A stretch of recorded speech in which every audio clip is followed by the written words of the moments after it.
Hola, les saluda nuevamente Nora Duimovich, docente de la Cátedra de Farmacología Básica de la Facultad de Ciencias Médicas de la Universidad Nacional de La Plata.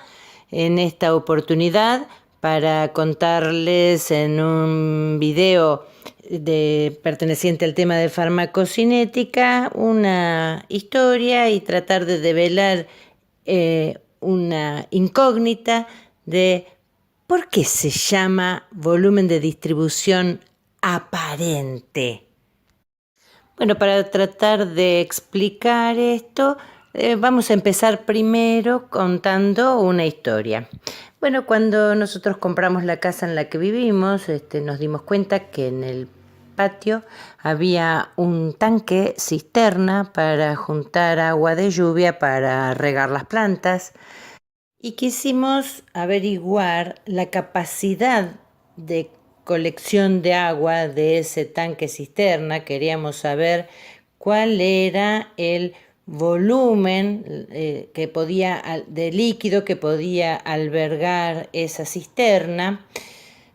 Entonces, tratando de pensar cómo hacer para sacar las cuentas de un volumen de un tanque con una forma tan rara, se nos ocurrió que podíamos hacer una especie de experimento para tratar de averiguar con exactitud cuánto era el volumen que podía albergar esa cisterna. Así, compré aspirinas y utilicé 2 aspirinas que traen 500 miligramos cada una, así que con esas 2 aspirinas junté 1000 miligramos y las partí bien finitas, bien chiquititas, las trituré con un mortero para que nadie perdiera tiempo en la disolución de esas partículas y volcamos esas todas las partículas de aspirina adentro del tanque. Revolvimos rápidamente, la disolución fue inmediata. Habíamos dado la orden de que nadie abriera ninguna canilla para evitar que se perdiera volumen del líquido que estaba contenido en esa cisterna.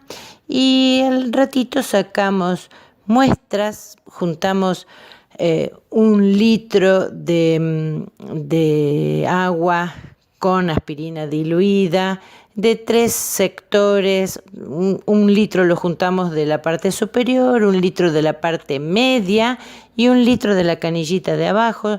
Tomamos 3 litros de agua en 3 Erlenmeyer y llevamos a analizar esas muestras a un laboratorio para que nos dijera qué cantidad de aspirina había en cada una de esas muestras.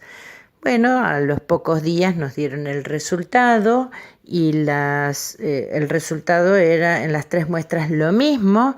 Habían 1 miligramo de aspirina en cada litro de esa solución.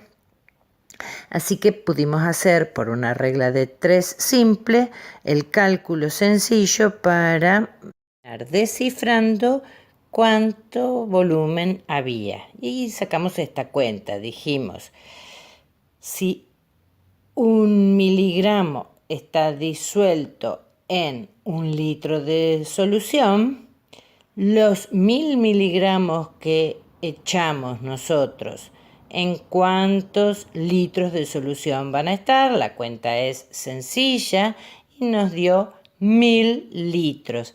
Y entonces pudimos calcular el volumen de esa cisterna tan rara, es decir, hemos calculado el volumen de distribución de una droga en el patio de casa.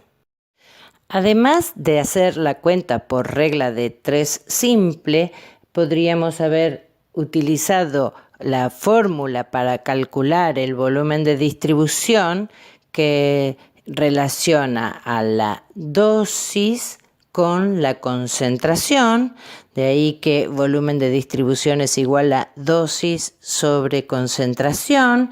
La dosis se mide en unidades de masa, gramos, miligramos, y la concentración en unidades de masa y volumen, así que serán en gramos o miligramos por decilitro.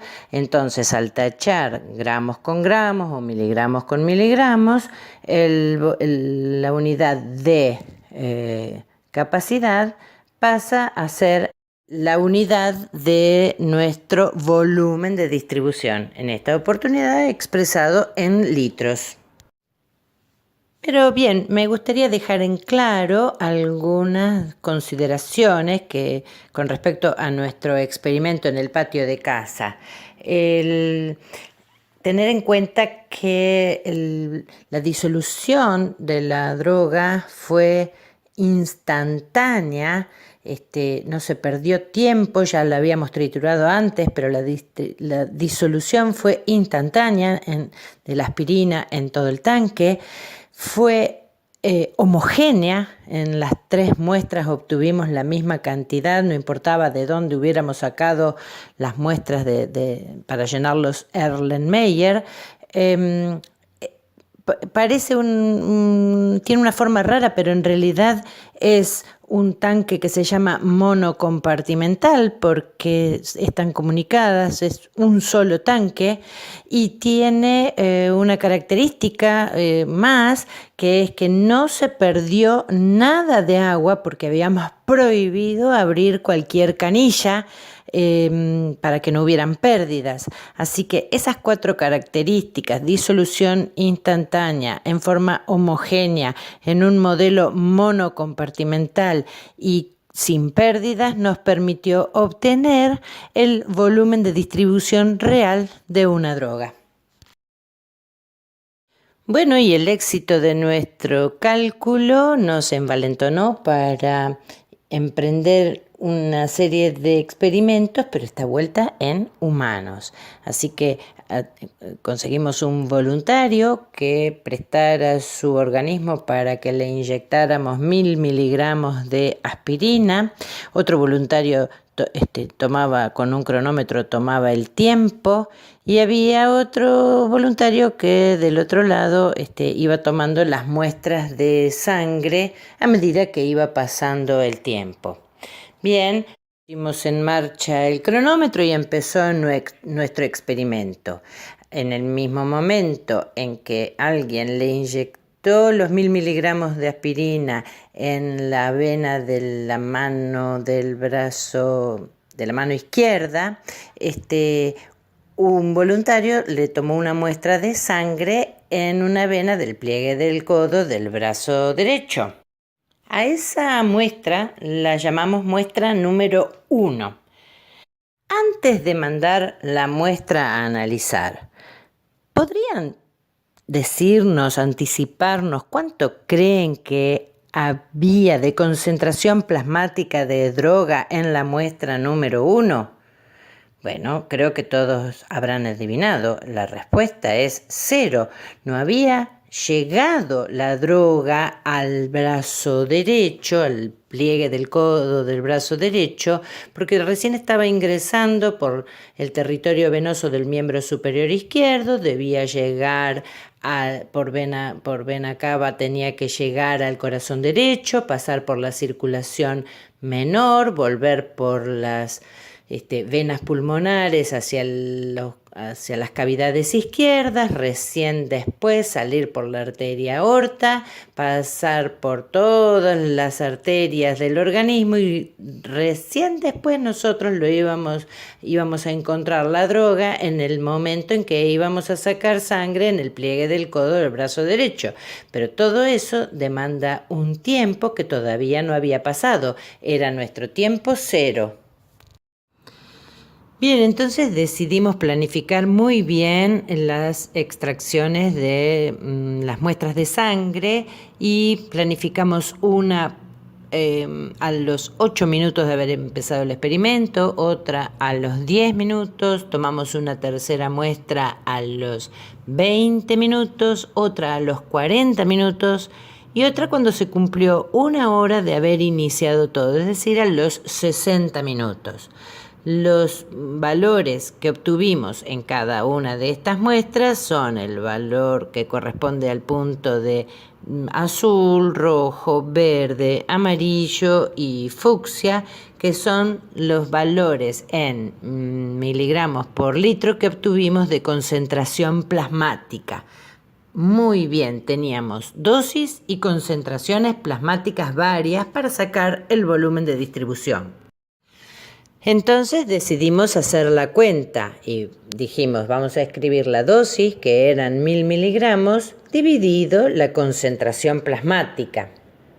Pero empezamos a discutir entre nosotros porque teníamos varias concentraciones plasmáticas para ubicar en el denominador. Había quien opinaba que la concentración plasmática que teníamos que escribir en el denominador era 18, la que corresponde al punto azul. Había quien decía que no, que tendría que haber sido 14. Otro decía, no, fíjate bien, usemos 10, que da redondo. Otro decía, no, pero usemos 5. Y así estábamos discutiendo y teníamos infinitas concentraciones plasmáticas que están representadas en los infinitos puntos de la línea curva que se forma al unir estos puntos y que nosotros conocemos como perfil plasmático de una droga después de su administración intravenosa en bolo.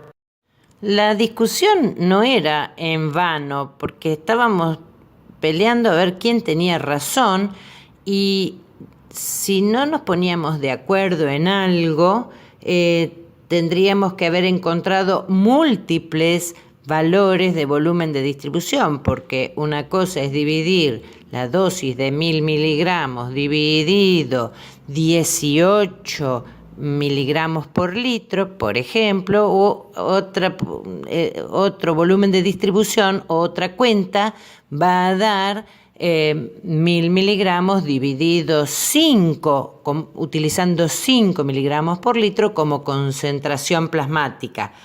Al final, ¿quién tenía razón? Estaba claro que teníamos que encontrar una única concentración que pudiera ser puesta en el denominador para sacar un único volumen de distribución, que es lo que tienen las drogas. Esa concentración tenía que ser alguna de las distintas concentraciones que se encuentran en la fase de la curva donde predomina la distribución.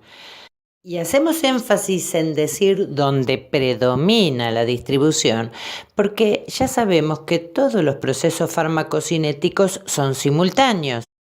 Es decir, mientras hay droga que está saliendo del compartimento plasmático, puede tener dos destinos. Puede salir del compartimento plasmático para ir rumbo a los tejidos, que es la distribución, o salir del compartimento plasmático para salir definitivamente del organismo, proceso que corresponde a la eliminación. Bueno, nosotros consensuamos que tenía que ser en el momento en que predominaba la distribución, pero otra vez teníamos infinitas concentraciones plasmáticas durante esa fase en la que predomina la distribución.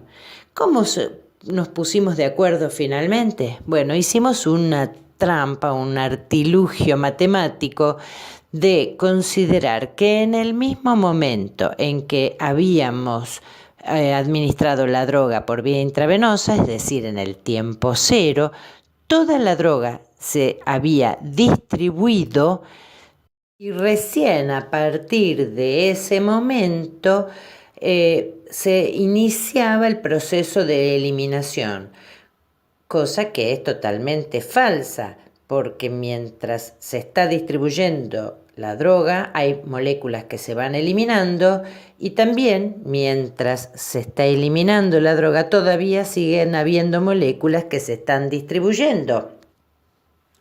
Pues bien, hicimos esta salvedad y consideramos entonces cuál hubiese sido la concentración plasmática a tiempo cero, teniendo en cuenta que la droga se hubiese distribuido instantáneamente sin perder nada y a partir de ese momento hubiese estado totalmente distribuida y recién ahí hubiese empezado la eliminación de la droga. Esto es un artilugio matemático que nosotros hacemos con una línea punteada que lleva la concentración plasmática con una línea tangencial a la fase donde predomina la eliminación y tocando en el eje de las coordenadas al tiempo cero, es decir, cuánto habría sido la concentración plasmática si en el mismo momento de la administración hubiese estado totalmente distribuida y sin pérdidas. Así, entonces, pudimos encontrar una única concentración para escribir en el denominador, la denominada concentración plasmática a tiempo cero, que es una medida arbitraria, volvemos a decir, porque no sucede en la realidad y es la unidad que se toma para sacar el cálculo del volumen de distribución de las drogas. En nuestro ejemplo, la concentración plasmática a tiempo cero hubiese sido 15 miligramos por litro, con lo que entonces encontramos un único valor para el volumen de distribución que es de 66,6 litros. Bueno, y ahora que llegamos finalmente a nuestro resultado, vamos a ver si podemos responder a la pregunta inicial de este video, de por qué se llama volumen de distribución aparente. Bueno, pensemos ahora en comparar los volúmenes de distribución y las características de los volúmenes de distribución del tanque y de un ser humano. En el tanque habíamos dicho que había disolución instantánea. En cambio, en el ser humano la distribución no era instantánea, era diferida y tuvimos que hacer ese artilugio matemático de encontrar una concentración arbitraria a la que llamamos concentración a tiempo cero. En el tanque la distribución había sido homogénea, habíamos tomado muestras de arriba del tanque, del medio y de abajo del tanque y en todas las muestras la concentración había sido la misma. En cambio nosotros sabemos que en los humanos la distribución es heterogénea.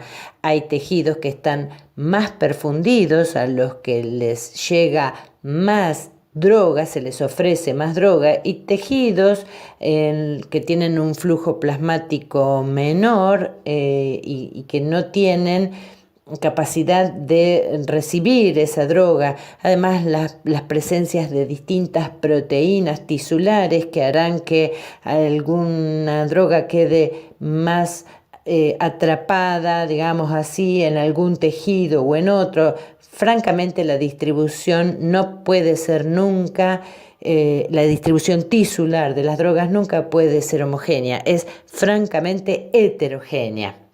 En el tanque era claro que era un modelo monocompartimental y en los humanos nunca podríamos decir que es un modelo monocompartimental. Ya sabemos que existe un compartimento central, compartimentos periféricos, a los que a su vez se los puede clasificar en periférico superficial, periférico profundo, pero nosotros redondeamos diciendo que el humano es un modelo multicompartimental.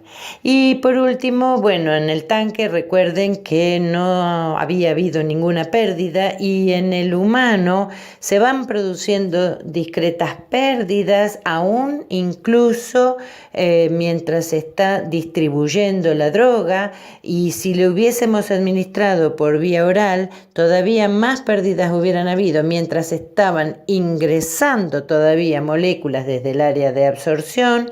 Ya se estaban eliminando algunas moléculas definitivamente del organismo. Así que creo que queda bien justificado pensar que el tanque tenía un volumen de distribución real, coincidía con lo que decía el fabricante, que ese tanque tenía 1000 litros, y el humano entonces nunca puede tener un volumen de distribución real porque todas las características que tenemos en cuenta para sacar el cálculo del volumen de distribución son todos artilugios, son todas convenciones que nosotros hacemos para encontrar entonces un volumen de distribución aparente. Bien, y entonces finalmente, esperando haber aclarado un poco el misterio de por qué se denomina volumen de distribución aparente, les recomiendo revisar este video y los videos oficiales de la Cátedra de Farmacología que están disponibles en el entorno. Y para despejar cualquier otra duda, nos encontramos en los trabajos prácticos. Que tengan buena semana.